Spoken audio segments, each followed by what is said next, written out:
We're at Red Cliffs Campground. Staying far enough, don't worry. Yeah, not going across that. You can see how fast it's moving even though there's railings. I've got an all-wheel drive SUV that's a little bit higher than a car, but not testing it at all. I'll be turning in reverse. But yeah, as you can see, it's really moving now, and that's going to go to Quail Creek Reservoir.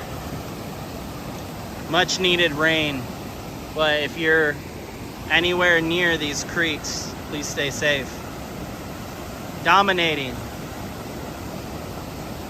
monsoon season 2022.